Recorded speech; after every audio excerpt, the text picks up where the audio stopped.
وقعت قبل كده.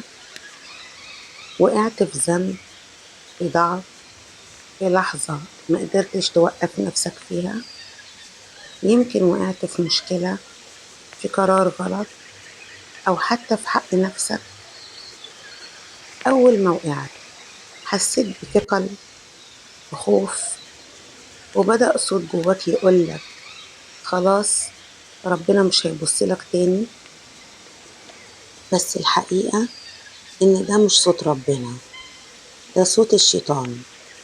ربنا ما بيقفلش الباب في وشك حتى لو كسرت كل الأبواب.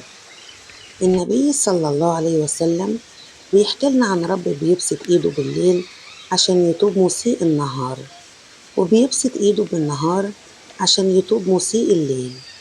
يعني مهما كان الوقت ومهما كانت الوقعة، الباب لسه مفتوح.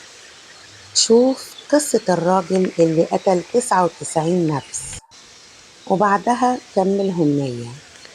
ده أكبر ذنب ممكن تتخيله.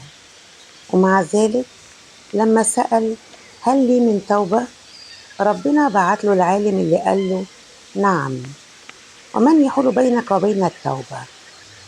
وهو في الطريق للتوبة مات، وربنا أمر الملائكة يقربوا جسده من الأرض الطيبة علشان يكتبوا عنده من التائبين.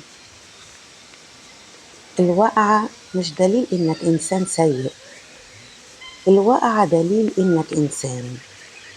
حتى سيدنا آدم عليه السلام وقع ونسي وخالف أمر ربنا، لكن الفرق إنه ما استسلمش، رجع وقال ربنا ظلمنا أنفسنا وإن لم تغفر لنا وترحمنا لنكونن من الخاسرين. وربنا غفر له ورفع ذكره وخلده في كتابه الكريم. الوقوع مش نهاية الحكاية، أحيانا بيكون بداية الطريق الصح. لما تقع ربنا بيخليك تشوف ضعفك علشان تتعلق بقوته، بيخليك تحس بكسرك علشان تتذوق لذة الجبر منه. ولو ما وقعتش يمكن كنت هتفضل ماشي في غرورك من غير ما تحس. فمهما حصل ارجع. لو كل الناس قالت انت خلاص انتهيت، افتكر ان ربك بيقول قل يا عبادي الذين أسرفوا على أنفسهم لا تقنطوا من رحمة الله. أيوة، حتى لو أسرفت، حتى لو غرقت، حتى لو وقعت 1000 مرة.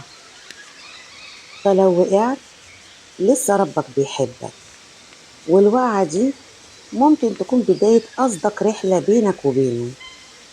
اسمعها تاني وشاركها مع حد فاكر إن مفيش أمل.